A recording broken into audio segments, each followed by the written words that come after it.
The wind howled across the red forests of Reiner 7. Every tree glowed faintly under the twin moons, and their long shadows stretched across the cold soil. The air was thin, quiet, and filled with the soft hum of alien insects. Nothing here was truly human, except for Eli. Eli sat on the porch of his small metal shelter, holding a mug of recycled water that tasted like rust. His eyes stared at the empty sky, where once ships had flown.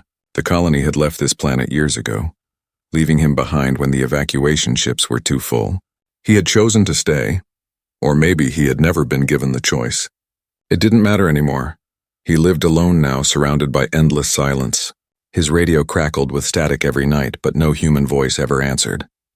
He talked sometimes, not to anyone but to himself, just to remember the sound of words.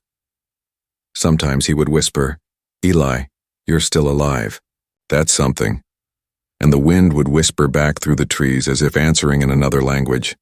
Every morning he fixed machines, hunted for food, and kept the generator alive.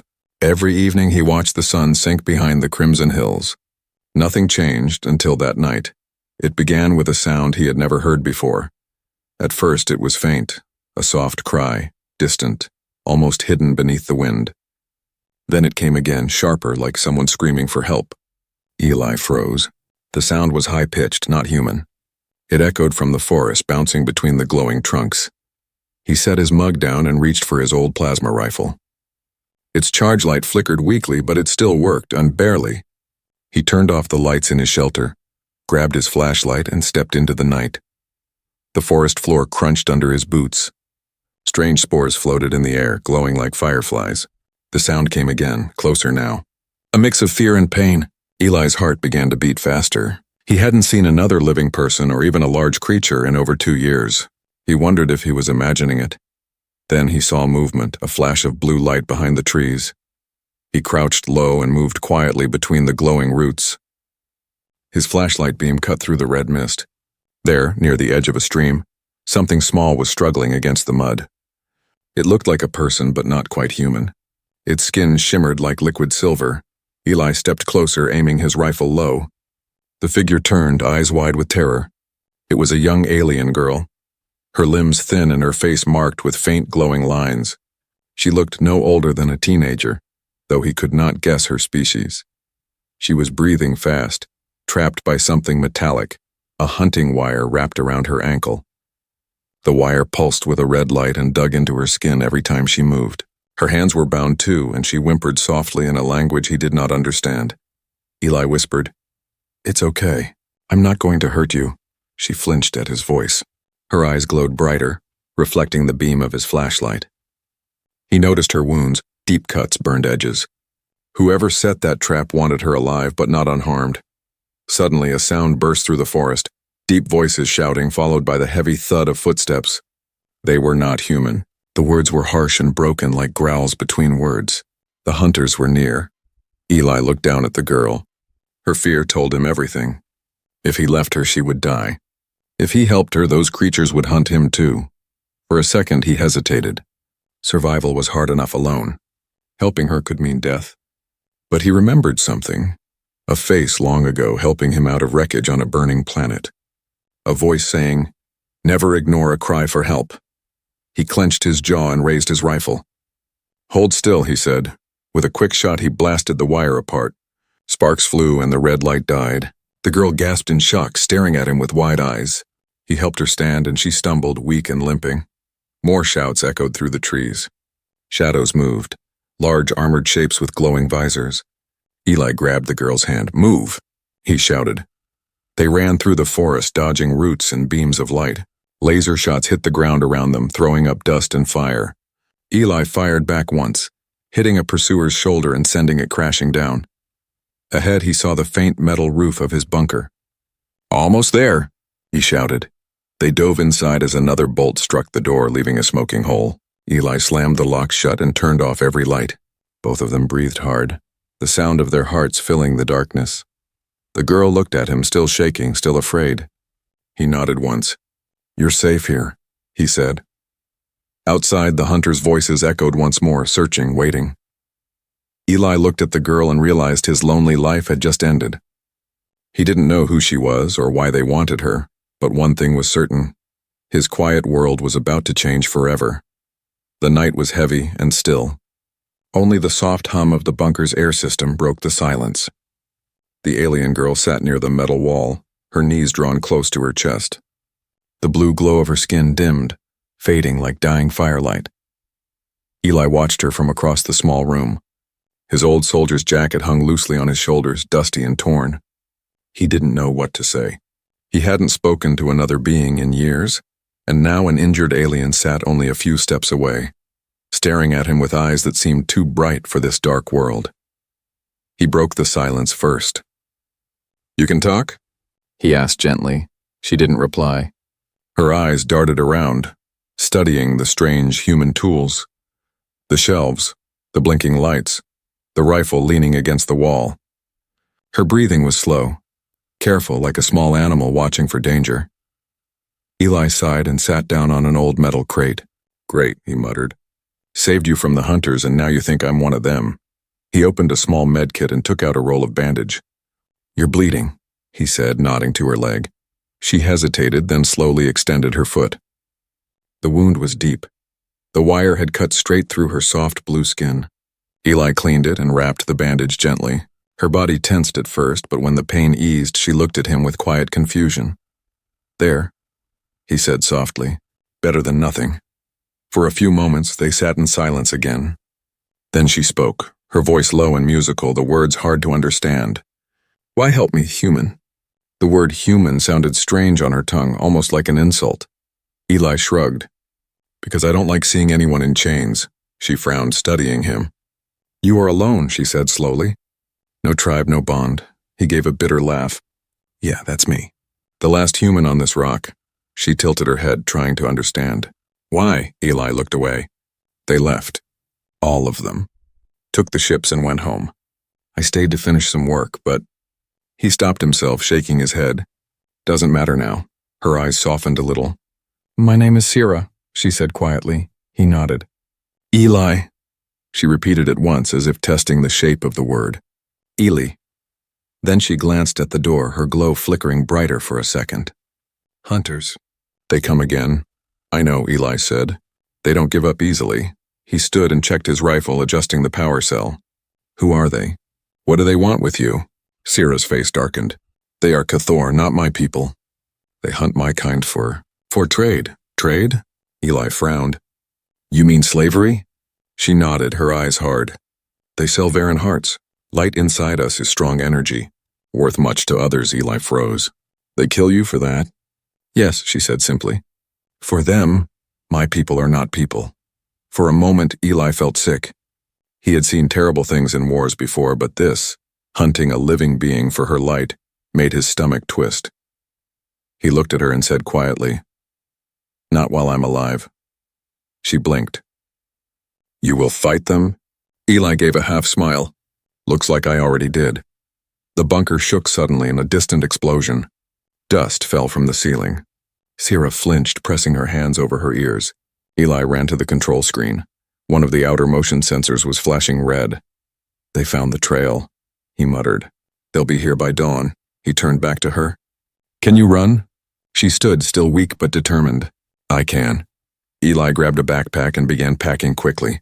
Ammo cells, food packs, a map, and a small glowing cube. "We'll move before sunrise," he said. Sierra touched the bandage on her leg. "Why risk life for me?" she asked again, softly this time. Eli stopped, looking at the photo stuck to the wall, a picture of his old crew, smiling before the evacuation. One face stood out, a woman who once saved him from a crash years ago. He stared at it for a moment before answering. "Because someone once did the same for me," he said quietly. Sierra looked at him for a long time, then nodded. "Then I will not forget." Outside, the forest shimmered under the twin moons. Far away, red lights moved through the trees. The hunters were searching, their engines growling like beasts. Inside the bunker, Eli sat beside the door, rifle in hand, while Sierra slept lightly against the wall. The night was long and danger was close. But for the first time in years, Eli didn't feel completely alone. He looked at her, the strange alien girl he had just met, and whispered to himself, "Guess I've got someone to fight for again." The sound of distant thunder rolled across the valley. But it wasn't thunder. It was the hunters coming closer. The next dawn would bring war. The first light of dawn slipped across the red forest. Mist clung to the trees, glowing under the twin suns. Eli was already awake, checking the power cell in his rifle and the seal on his backpack. His movements were quiet, steady, trained. Years alone had made him careful, but not slow. Sira stood near the doorway, watching the light creep across the floor. Her skin glowed faintly again, the bandage around her leg soaked but still holding. She looked both fragile and fierce, like a spark that refused to die. "They are close," she whispered. Eli nodded. The sensors had been blinking red for the last 10 minutes. The hunters were sweeping the forest, moving in a tight pattern. They had drones now, fast and silent ones. Once they found a trail, there was no escape. He handed Sira a small breathing mask. "Keep this on. The gas from their drones burns the lungs." She took it without question. There was fear in her eyes, but also trust. The kind of trust born in moments when running or fighting were the only choices left. Eli opened the hatch and stepped into the mist. "Stay low. Don't speak unless I say." They moved through the tall crimson grass, their steps soft and measured. The forest was alive with distant sounds, metal wings, low roars, and the sharp hiss of scanning beams. Every few seconds, Eli froze, scanning the horizon.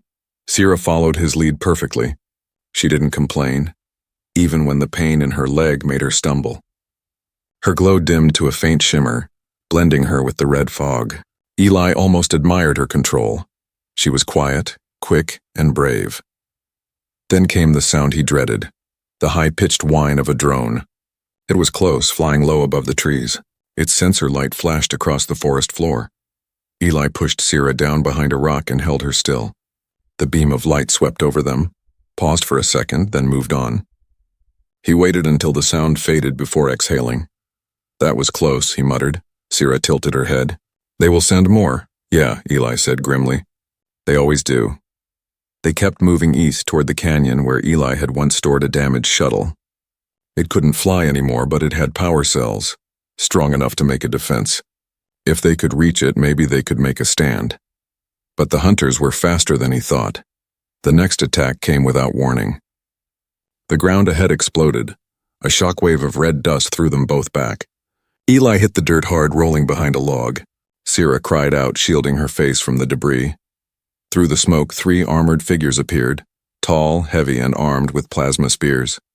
Their armor shimmered with dark energy, and their voices were deep, like growls echoing in metal.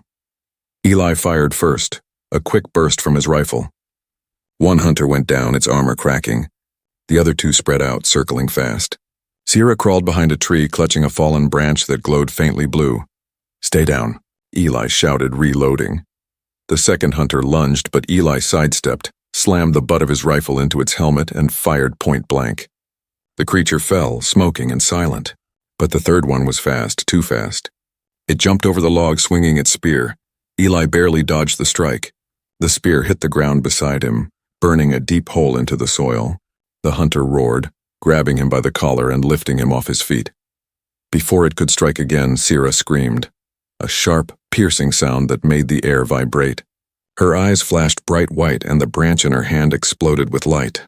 A wave of blue energy shot out, throwing the hunter back into a tree with a crash. Eli dropped to the ground, coughing. "What the hell was that?" he gasped. Sira's glow dimmed again. "My light," she whispered weakly. "It listens when I call." Eli looked at her, amazed.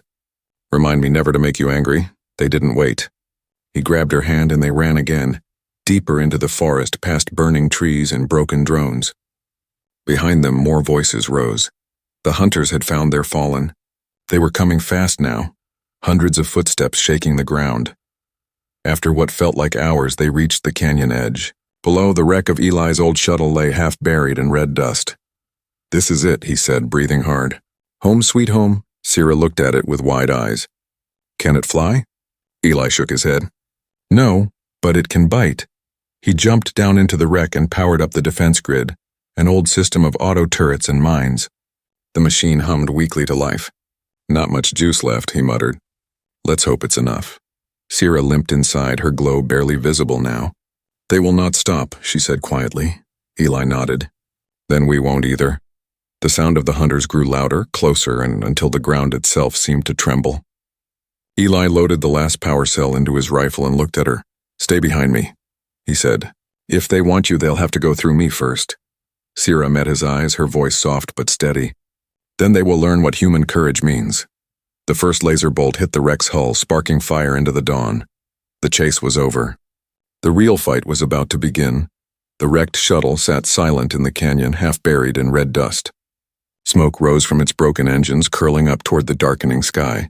The fight had ended, but the danger had not. Inside the wreck, Eli sealed the heavy door and checked the energy grid again. The defense system had stopped firing, and the air was thick with the smell of burned metal. He wiped sweat and dust from his face, breathing hard. Every muscle in his body ached, but he forced himself to keep working. Sierra sat in a corner, her eyes half closed. The glow from her skin flickered weakly, fading in and out like a dying flame. She looked exhausted, and her leg wound had reopened. Eli knelt beside her. "You're hurt again," he said quietly. She nodded, too tired to speak. He opened his medkit and began cleaning the wound once more. "You're lucky that armor they wear is trash," he said, trying to keep his tone light. "Back on Earth, soldiers had gear that could stop a tank shell." She tilted her head slightly. "Earth?" she whispered. "Yeah, my home," Eli said. "Or it used to be." She watched him wrap the bandage carefully, her glowing eyes soft. "Why leave home?" He stopped for a second, staring at the blood-stained cloth in his hand. "Because home left me first." The silence stretched between them. Outside, a wind began to blow through the canyon, carrying the faint sound of engines far away, the hunters regrouping. Sierra leaned back against the wall. "Humans," she said softly. "I heard stories of them. Many worlds call them ghosts, builders, destroyers, always moving." Eli gave a short laugh. "That sounds about right." She frowned slightly. "And you?" "Which one are you? Builder or destroyer?" Eli looked down at his scarred hands. "I used to build," he said. "Then I destroyed. Now, I guess I'm just surviving." Sierra studied him for a moment. "You saved me," she said.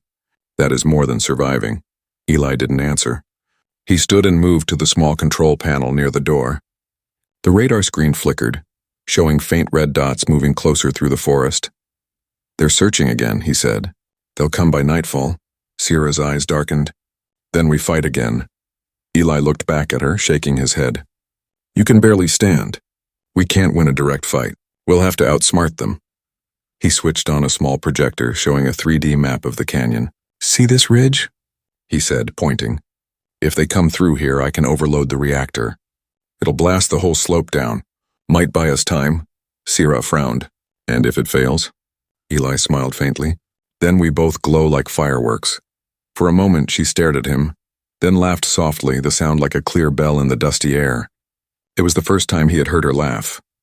"Your humor is strange, human," she said. "Yeah," Eli said with a small grin. "It's what keeps us alive." As the night deepened, the temperature dropped. The air grew colder, and the stars began to shine over the canyon. Eli lit a small heater and handed Sierra a blanket from his pack. "Rest while you can," he said. "We'll move at first light." She wrapped the blanket around herself, her eyes glowing faintly in the dark. "Do you ever miss them?" she asked suddenly. Eli looked up from his work. "Miss who?" "Your kind. Your people," he paused. The question hit him harder than he expected. "Every day," he said finally. "But missing them doesn't bring them back." Sierra nodded slowly. "Among my tribe," she said, "we believe every light that fades becomes a new star. Maybe your people still shine somewhere in the dark." Eli looked out the cracked window at the endless stars. "Maybe," he whispered. Outside, a distant roar echoed through the night. The ground trembled slightly, heavy engines moving closer. Sierra's glow brightened, her eyes narrowing. "They are near," she said. Eli stood gripping his rifle. "Then the night's not over yet." He moved to the door, switching off the heater to hide their heat signature.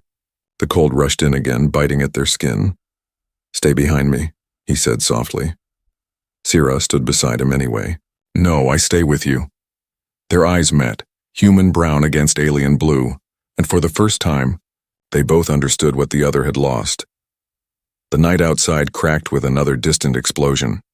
Eli tightened his grip on the rifle. "Here we go again," he murmured. As the red dust began to swirl under the pale moons, two figures stood ready inside the broken ship, a lonely human and a wounded alien girl, waiting for an army of hunters that would stop at nothing. And when the first echoing roar rolled across the canyon, Eli whispered under his breath, "Let them come." The first rays of dawn painted the canyon in shades of gold and red. Smoke hung in the air, and the broken shuttle glowed faintly under the rising suns. Inside, Eli checked the last charge on his plasma rifle. Only one full cell left. Not enough. Never enough. Sierra stood beside him, her skin glowing faint blue again. The light was soft but steady, a sign that her strength was returning. Her eyes, however, were filled with quiet fear. She could feel them coming. "The Cathor," she whispered. "They are close. I can hear their steps in the ground." Eli nodded grimly. "Then it's time." He moved to the edge of the wreck, crouching behind a cracked piece of hull plating. From there, he could see faint red shapes moving between the trees. A dozen hunters, maybe more. Each wore black armor with glowing red marks. Their heavy boots shook the dust loose from the cliffs. Sierra knelt near the reactor core, her hands hovering over it. "You said you can make the rocks fall?" Eli grinned. "Yeah, if I overload this baby just right, it'll cook the whole ridge. But we'll have to lure them close first." He looked out again. "They're spreading out. Smart bastards," Sierra frowned. "Then we must be smarter." She stood, lifted her hands, and whispered something in her own language. The air shimmered. Blue threads of light stretched from her fingers, snaking out across the floor through cracks and vents, weaving a faint pattern. Eli stared. "What is that?" he asked. "Echo light," she said softly. "It hides sound and scent." "For a little time." Eli nodded, impressed. "Good. That might buy us a few minutes." They didn't get even that. A sudden roar filled the air. Not human, not animal, but mechanical. A Cathor war beast, part metal and part muscle, crashed through the trees. Its red eyes scanned the canyon, sniffing for heat. Behind it marched more soldiers, carrying heavy rifles that crackled with energy. Sierra gasped. "They brought a tracker." Eli cursed under his breath. Then hiding's over. He flipped a switch on the control panel. The ground outside erupted. Mines exploded in flashes of orange and blue. The shockwave threw the first line of hunters off their feet. The war beast bellowed in pain, metal parts twisting. "Move!" Eli shouted. He fired from behind the hull, each shot bright against the morning haze. The rifle kicked hard, but his aim was sharp. Two hunters fell, armor melting from the plasma burns. Sierra stepped beside him, her glow brightening again. When one of the Cathor climbed over the wreck, she thrust out her hand. A pulse of light burst from her palm, slamming into the soldier and sending it flying backward into the canyon wall. Eli blinked. "Remind me not to stand in front of that," she smiled faintly. "Then stay behind." But there was no time for jokes. The war beast roared again and charged, smashing through wreckage like paper. Eli threw himself aside as its claws ripped through the metal. Sparks flew everywhere. He rolled, aimed, and fired into its eye. The plasma bolt struck deep. The creature screamed, stumbling forward. Sierra's light flared brighter than before, and she struck again. Blue lightning danced along the beast's metal bones until it collapsed with a crash that shook the canyon floor. Eli gasped for air, his chest burning. That was something, but Sierra was already falling to her knees, drained and trembling. The glow from her skin flickered weakly. "Too much," she whispered. "I cannot." He caught her before she hit the floor. "Hey, stay with me," he said. "We're not done yet." Outside, the remaining Cathor regrouped. Their leader barked orders, and 3 of them raised long rifles. The first shot hit the wreck's side. The second struck the ground inches from Eli's hand. He pulled Sierra back behind cover. The reactor alarm started to beep, a sharp rising tone. Eli's eyes widened. "Damn it, it's overloading too fast." He looked at Sierra. "We have to get out of here." She shook her head weakly. "If we leave now, they follow. Your light, my light. We'll both end." Eli clenched his teeth. "Then we make it count." He stood, aimed his rifle at the leader, and fired his last shot. The plasma bolt cut through the dawn and struck true. The Cathor fell, its armor cracking open. The others hesitated, confused for a heartbeat. Eli took that moment to hit the final switch. The reactor screamed, with a deep rising hum that shook the whole ship. "Time to go," he shouted, pulling Sierra toward the exit hatch. They ran through dust and smoke, climbing out of the wreck as the light behind them grew blinding. The explosion came a second later, a roar of fire and rock that swallowed the canyon. The shockwave threw them to the ground, but Eli shielded Sierra with his body. When the dust cleared, the wreck was gone, buried under tons of fallen stone. The hunters were silent. Only the wind remained. Sierra looked up weakly at him. "You won." Eli smiled faintly. "We survived. That's close enough." But as he turned toward the ridge, he saw something move. A tall shadow, heavy and armored, stepping through the smoke.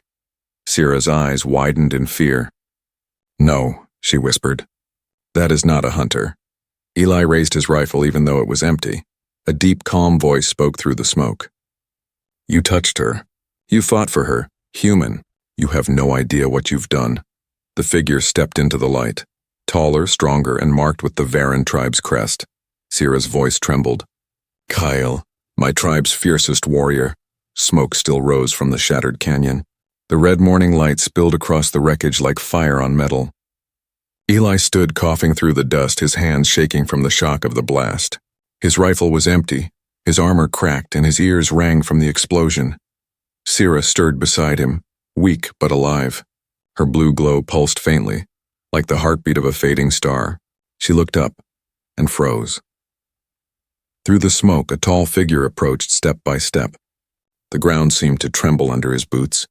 His armor was black with deep silver lines, and across his chest glowed a symbol, the sigil of the Varan tribe.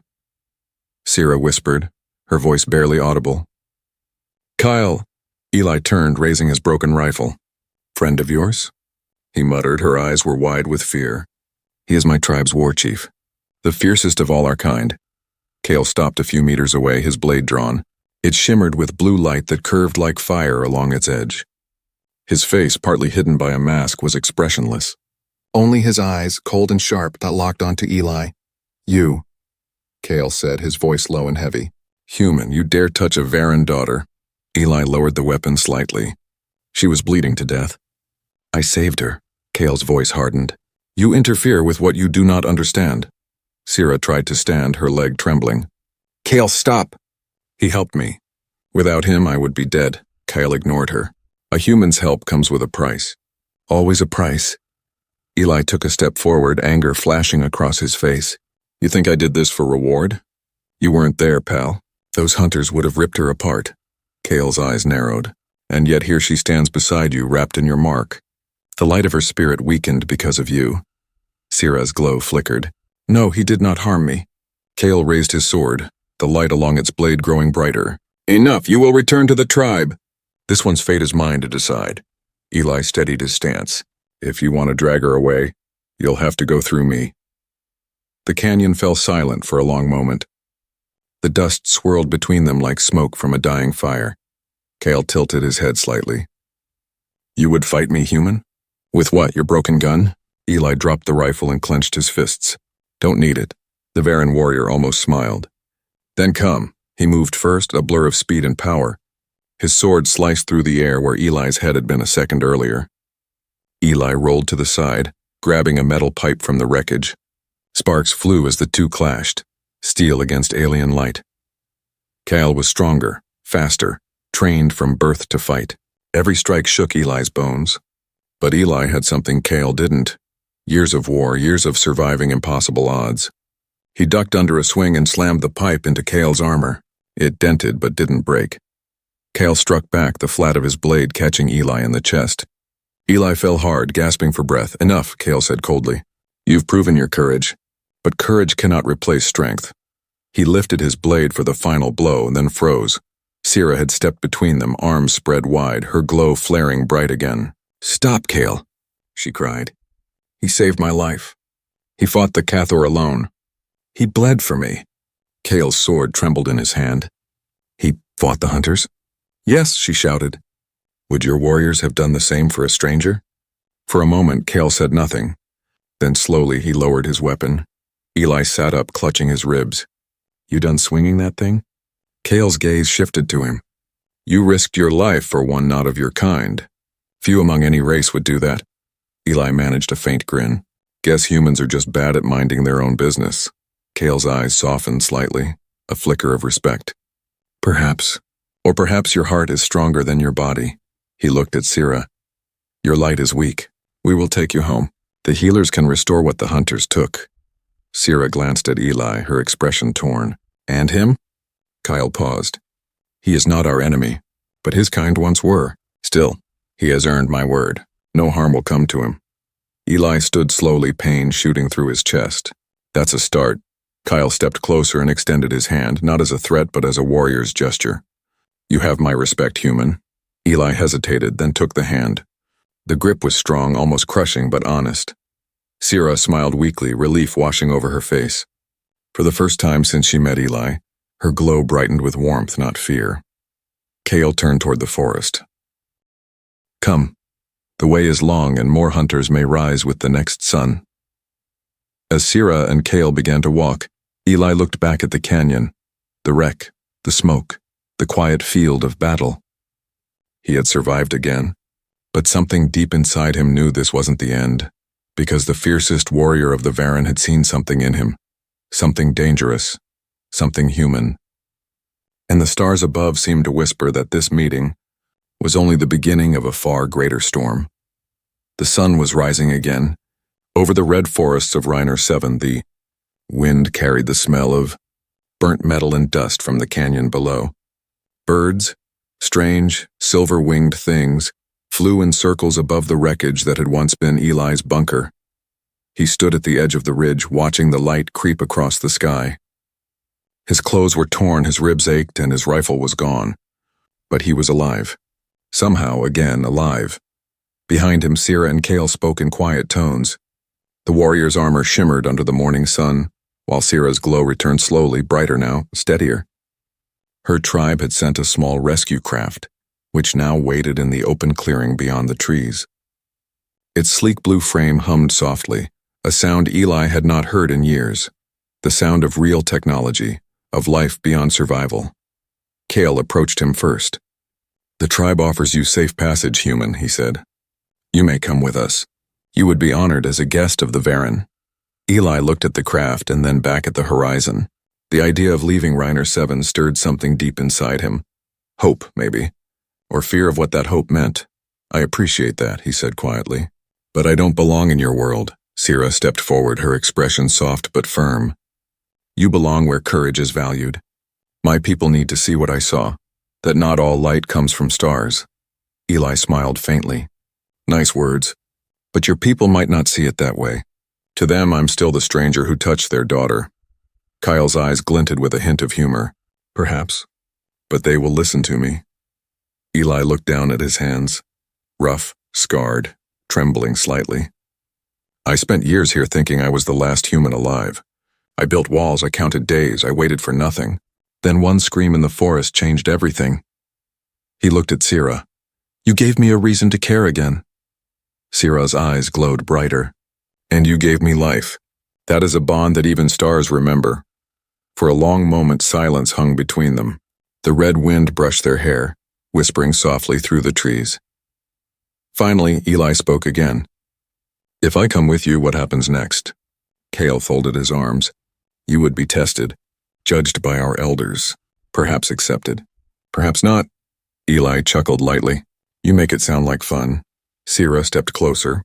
Or you can stay here, she said, her voice quiet. Alone, with the ruins and the ghosts.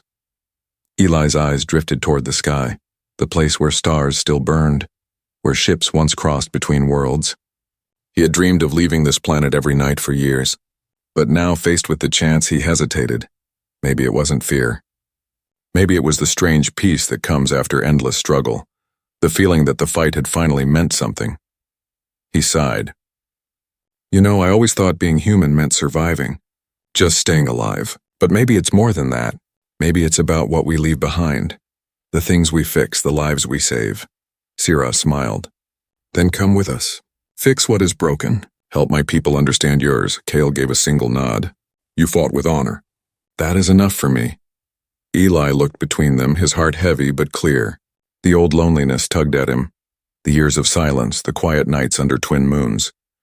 And now these two beings, and strangers only days ago, stood beside him, offering something he thought he'd lost long ago. Purpose. He took a deep breath. All right, he said softly. Let's see what your stars look like up close. Sierra's face lit up and even Kale's stern expression softened. Together they walked toward the clearing where the Varencraft waited. Its doors opened with a whisper, light spilling out like water. Eli paused at the ramp, looking back one last time at the planet that had been his prison and his home. The red forest swayed gently, silent witnesses to everything he had endured. "Goodbye, old world," he murmured. Then he stepped inside. The door closed behind them, sealing the noise of the forest away. The hum of the engines grew louder, deeper. The ship lifted off the ground, rising through dust and sunlight. From above, Reiner 7 looked small, just a glowing red marble turning slowly in the light of its suns. Eli leaned against the window, watching it shrink below. Sierra stood beside him, her reflection glowing faintly against the glass. "Where are we going?" he asked. Sierra smiled. "Home, and maybe to a new beginning." Eli nodded, watching the stars come alive around them. For the first time in years, he didn't feel lost. He felt human, and as the ship soared into the endless dark, the red world below disappeared. But the story of one lonely human who saved an alien girl was just beginning to spread among the stars.